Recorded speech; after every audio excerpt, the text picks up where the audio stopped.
أشجار مترامية خضراء، سماء صافية زرقاء، كنوز ثمينة تراكمت بين ثنايا الأطلس الصغير، حيث شق إليها الأقدمون الجبال مشيا على الأقدام. لهذه الكنوز حارس يحرسها منذ القدم، إنه الجبل. يقف حاميا لهذه الديار ويروي بمياه جوفه النادرة عطش الأشجار.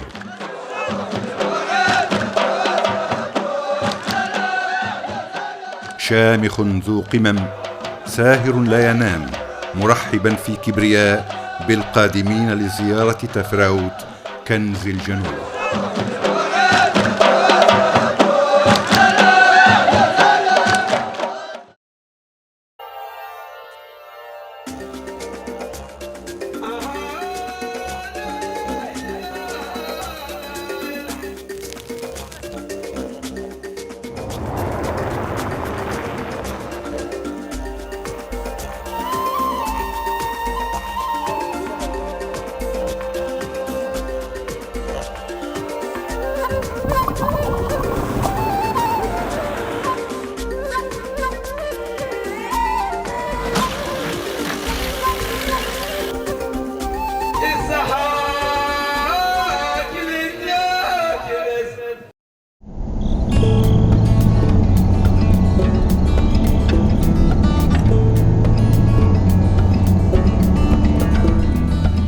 بالجنوب المغربي وعلى بعد 130 كيلومترا من مدينة أكادير تقع مدينة تفراوت بسلاسلها الجبلية الجرانيتية ومنعرجاتها الضيقة وواحاتها الخضراء.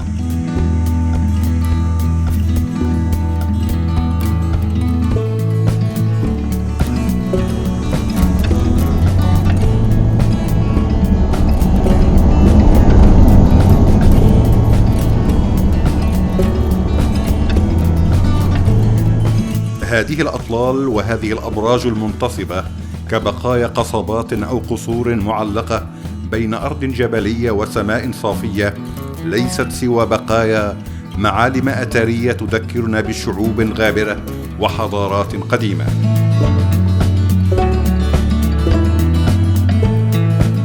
طوت الأزمنة سجل هذه الحضارات، واستعصى على الباحثين الاهتداء إلى مصدر يساعد على رصد حقائقها وتوثيق حقب تاريخها. أمام هذا الخصاص لجأ المهتمون والباحثون إلى مضاعفة الأسفار والرحلات، يغوصون أحيانا في أعماق المحيطات، يدخلون الكهوف والمغارات، وأحيانا أخرى يتسلقون الجبال. تحملوا كل هذا العناء بحثا عن الأحجار المنقوشة. يعود تاريخ إجراء أولى المسوحات للنقوش الصخرية إلى سنة 1876. بفضل هذه الجهود تم اكتشاف ما يزيد عن 1000 من الرسوم والنقوش الصخرية على سفوح الجبال والهضاب المغربية. أغلب هذه النقوش تتناول رسوما للحيوانات التي كانت في أزمنة غابرة تعيش بهذه الأراضي الجبلية: الثور والعجل والغزالة، الفيل والزرافة ووحيد القرن. كلها كانت منذ آلاف السنين ترعى وتنعم بهذا الفضاء الواسع الذي كان في تلك الأزمنة غابات خضراء من الأشجار الكثيفة والمياه العذبة.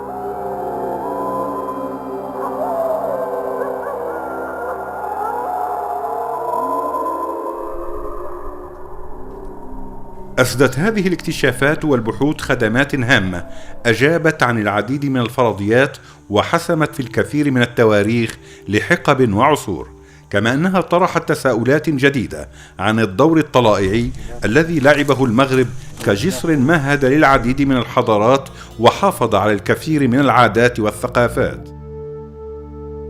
جل الأحجار المنقوشة التي تم العثور عليها كانت توجد بمشارف مسالك المياه كالوديان والأنهار، وهذا أمر طبيعي لأن الماء عنصر أساسي لاستقرار الإنسان القديم الذي كان كثير التنقل والترحال.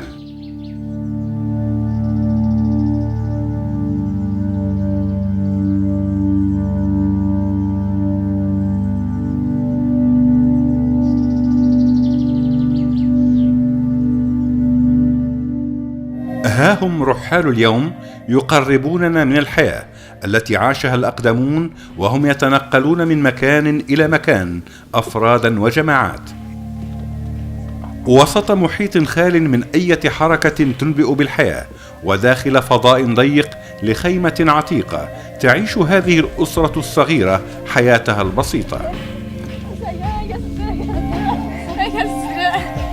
وقد استطاعوا أن يحافظوا على النظام الأسروي رغم تعلقهم الدائم بالترحال.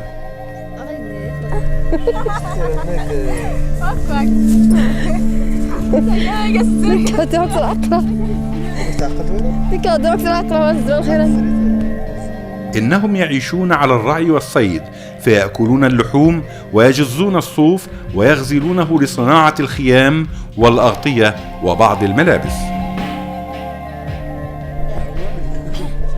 إذا كان انعدام الماء يشكل أكبر المخاطر التي تهدد حياتهم، فإن وجوده فاسدا أو ملوثا قد يسبب للصغار وحتى للكبار أمراضا حادة أو مزمنة.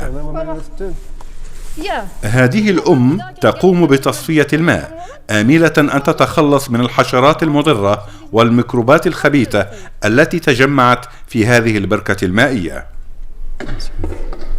إن قطعة التوب التي استعملت كمصفاة لم تعطي أي نتيجة، ولا تزال المخلوقات المائية نشطة تسبح في هذا الماء المصفى، إلا أن وجودها لم يقلق في شيء هؤلاء، ولن يمنعهم من استعماله في الغسيل والأكل والشراب.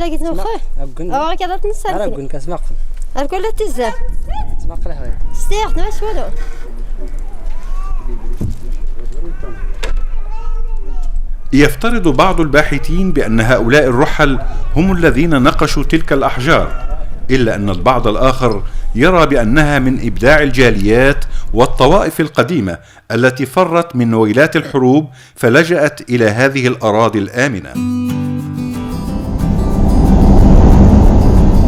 تحت شمس حارة تابعنا مسيرتنا عبر مسالك ممتنعة باحثين عن دوار تهالة، حيث لجأت أولى الجاليات اليهودية التي استوطنت بهذه المنطقة.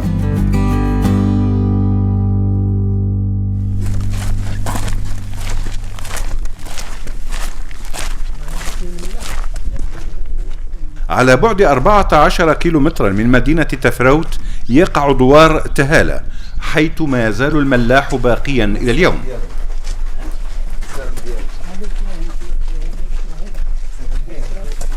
وقد استفادت هذه الجالية من العلاقات التي ربطتها بالإنسان الأمازيغي، كما أنها نشطت في خلق عدة حرف وصناعات، وتقاسمت الحياة مع السكان الأصليين في اندماج تام، إلى أن رحلت تاركة وراءها بنايات لم تطلها يد الإنسان. ولا يزال بعض السكان الذين عاصروا تلك الجالية يتذكرون.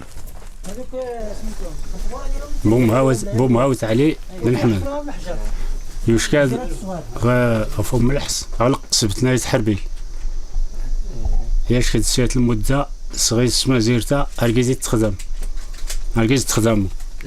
البني لا البني لا المرطوب لا كل شيء، حتى هنا أرجيد نتخدم عام 61 دفعنا زين غي من عقودان صافي دون حزن نقول غير غي صافي نيليبي عنت كان غير ولا إني دروس يغني كراو زايغي وزين قال حتى وزينات اللي قال المعلمين لان قلنا ينضامن لان قلنا كل شيء لان قلنا الزارن عرفت نظام شي حيت كل شيء الشلوح الا نغير كل شيء الشلوح لا سنسن وزين اما كل شيء الشلوح شي حيت ارسوا يتقوني تنس وحدة واني شي حيت حسن تكون صاحب شي حيت تنزي ربان.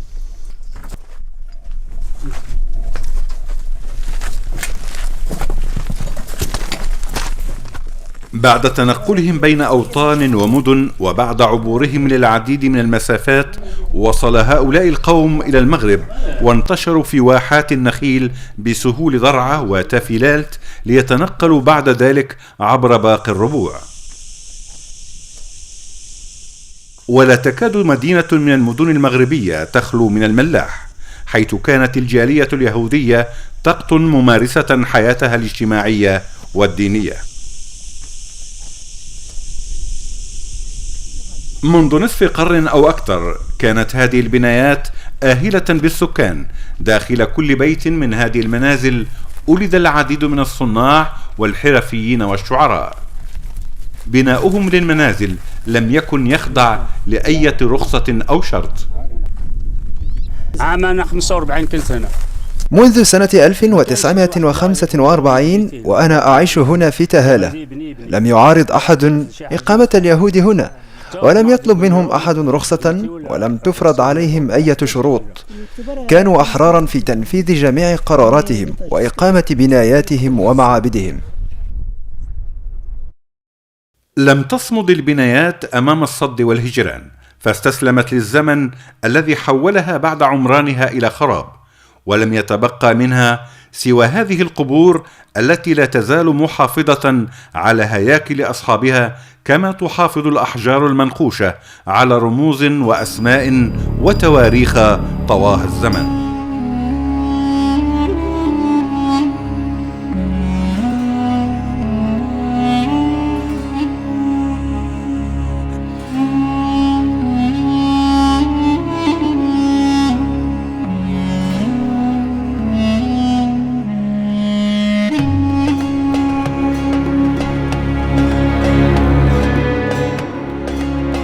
من تهالة تابعنا زيارتنا متجهين نحو منطقة أيت منصور التي تبعد عن مدينة تفراوت بحوالي 30 كيلومترا.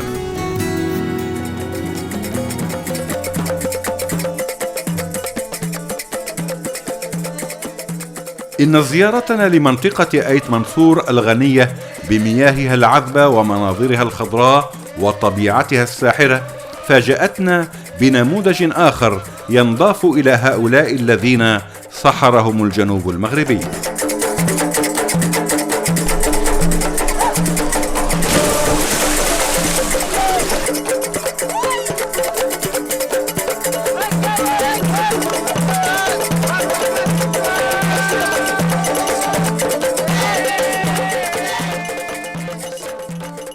قدم مصطفى من الدار البيضاء إلى أيت منصور ليبني منزلا. كان ينوي العودة بعد إنهائه لمهمته، لكن الأقدار شاءت أن يستقر هنا، حيث أصبح يعمل مرشدا سياحيا. ها هو مصطفى يعتلي برج المراقبة، يطل على الحياة من الأعلى ويترصد جميع التحركات، لكونه المسؤول عن كل ما يجري بهذه الواحة الخضراء التي تعد محطة سياحية متميزة. يتولى مصطفى تنظيم حركة السيارات القادمة والمغادرة، ويسهر على تنظيف الأمكنة من الأزبال والنفايات، إضافة إلى مرافقة السياح والزائرين ومدهم بجميع المعلومات والمساعدات.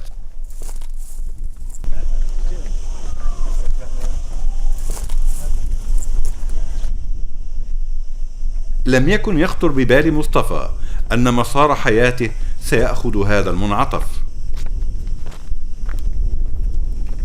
الأرزاق اللي كتحكم أنا الأرزاق وحدها تعود إليها كلمة الفصل. سبب قدومي إلى أيت منصور هو عملي. حدث ذلك في مدينة الدار البيضاء، حيث كنت أعمل في البناء، ودائما كنت أمر بجانب تاجر من أيت منصور، فاقترح علي أن أبني له منزلا هنا، وبعد ذلك وافقت وشرعت في العمل. مدني بجميع اللوازم وأتى بمساعد ليعينني. ومرت الأيام فبدأت أكتشف الفرق الكبير بين الدار البيضاء وأيت منصور. إنها بالنسبة إلي جزء من الجنة. بصراحة أعجبتني هذه البلدة. أما قصتي مع زوجتي التي شاء القدر أن تكون من نصيبي، فإنها بدأت حينما كنت أشتغل ببناء المنزل. كنت أرى هذه المرأة كل صباح تذهب لسقي الماء، فأعجبت بها. شاورتها في أمر الزواج، وكان أبوها لا يزال حيا آنذاك، فوافق الجميع. بعد مرور 2 و6 أشهر انتهيت من البناء، فأمرني صاحب المنزل بأن أعود إلى الدار البيضاء. أخبرته بأنني عازم على البقاء، فأفهمني بأنه علي أن أتزوج لكي أستقر هنا. أطلعته على أنني قد وجدت الزوجة المناسبة، كما أن أهلها موافقون.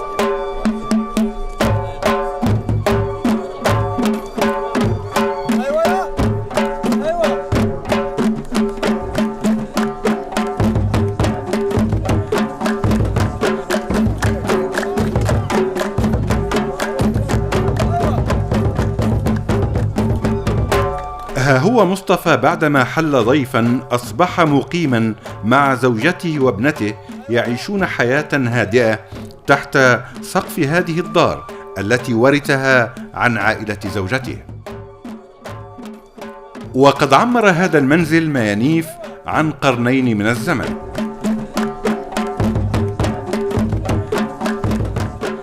رغم بساطته فإن بناءه بالتراب وتسقيفه بالخشب يحافظ على التدفئة شتاء، كما يساعد على ترطيب الجو والتخفيف من حدة الحرارة صيفا.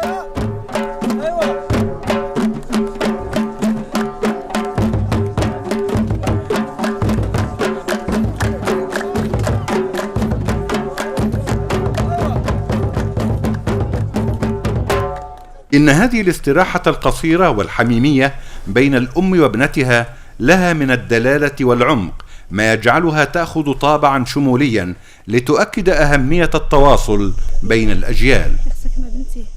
عليك يا بنيتي أن تتعودي على ارتداء لباسك التقليدي الأصيل، فكل الفتيات القادمة من المدن يرتدين تم الحافت والريحيت للحفاظ على ثقافتنا وتقاليدنا. هل ستعملين بنصيحتي؟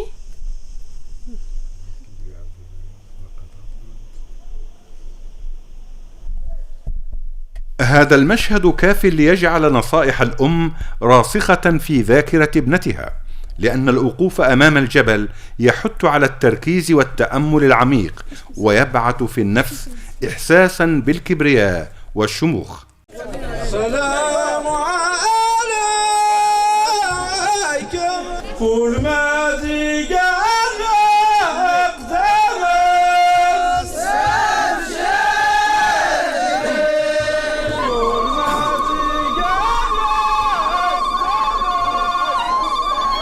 ها هي تفراوت المدينة، وقد حاصرها الإسمنت والحديد بعدما أتت الهندسة المعمارية الحديثة على آخر بناء قديم.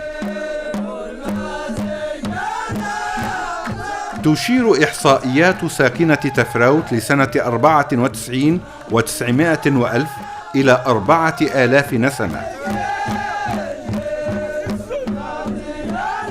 بجانب الزراعة يمارس سكان هذه المنطقة مهنا كثيرة ومتنوعة تنتشر بين محلات ودكاكين وبازارات يتمركز جلها وسط المدينة، ويعمل بها حلاقون وخياطون وصائغون وصانع الأحذية. تمر عملية صناعة هذه الأحذية التقليدية بعدة مراحل متسلسلة، تبتدئ من الدباغة، حيث يتم بعناية فائقة اختيار جلود الماعز وتحضيرها لهذا الغرض، ثم الصباغة التي تخضع إلى تقنيات ورثها الآباء عن الأجداد ولقنوها للأبناء، ثم تليها عملية الخياطة بما فيها من تفصيل المقاسات ووضع النقوش والرسوم قصد تنميق الأحذية.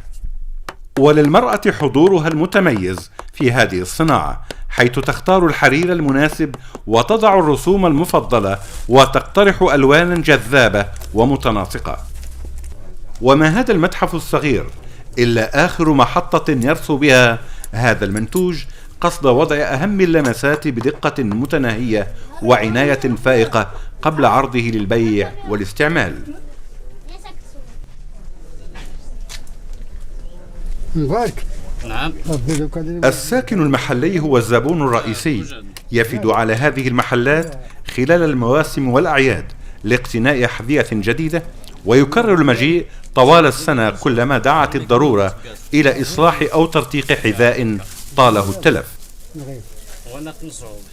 عدم وجود مؤسسة تجمع هؤلاء الصناع جعلت مشاكل هذا القطاع تتراكم وتتفاقم، وما بقاء هذا الصانع الشاب إلا استثناء يجب أن يحتذى به، حيث راهن على البقاء لكي لا تموت هذه الصناعة التي مارسها أبوه من قبله ولقنها إياه لتصبح عمله الوحيد ومصدر عيشه.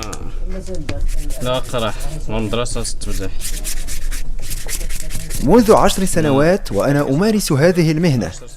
كانت البداية منذ دخولي إلى المدرسة، آتي لأساعد والدي وأتلقن دروسي المهنية الأولية. تنشط المبيعات في الصيف ويعرف رواجها انخفاضا في الشتاء. بعض الأجانب يأتون ما بين شهر أبريل إلى نهاية يونيو ويشترون بعض الهدايا.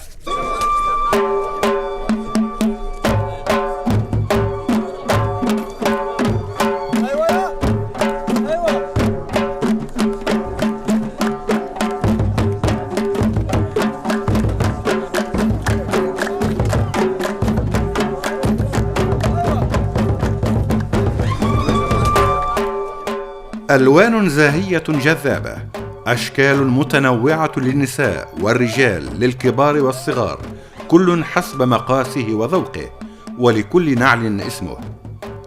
الرحيت، تاجندفت، ورجلا، تنشبلت، تشكلت وتشربيلت بالنسبة للمرأة. أما الرجل فيكتفي بالرقاب الذي يلزم قدميه أينما حل وارتحل.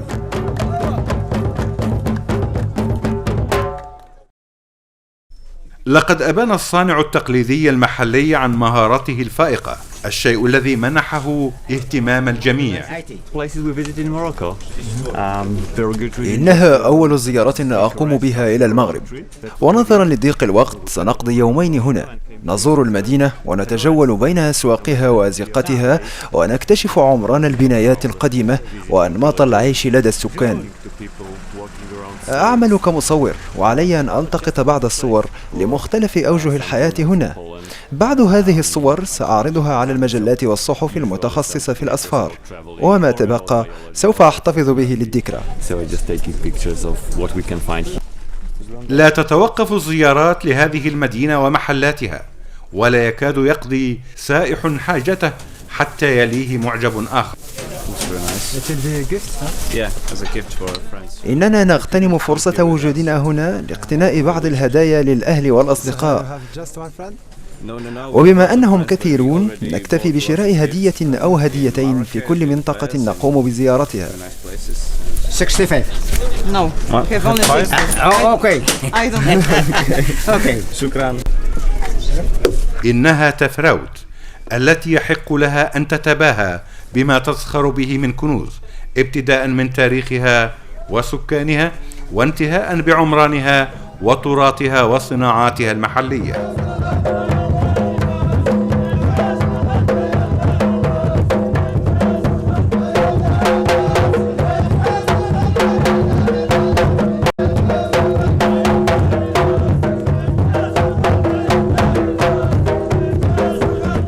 وكما استقبلتنا بالطرب والموسيقى، ها هي تهدي لنا طبقا شهيا من رقصة أحواش.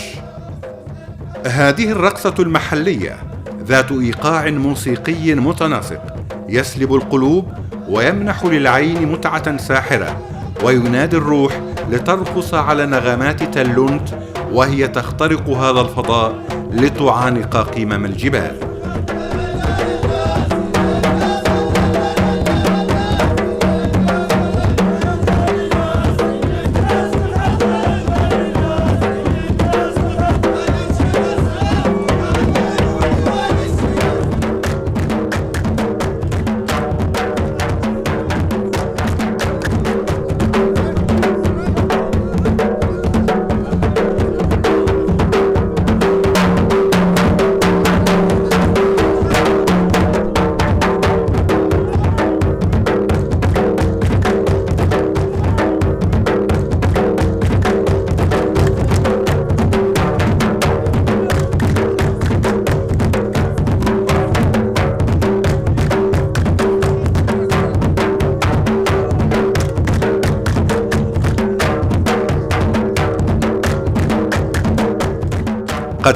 تفراوت فتحت لنا بابا نطل من خلاله على بعض من كنوزها، إلا أنها ما تزال تختزن بين ثنايا جبالها الجرانيتية تاريخا وحضارة عظيمة الزمن وحده كفيل باستنطاقهما.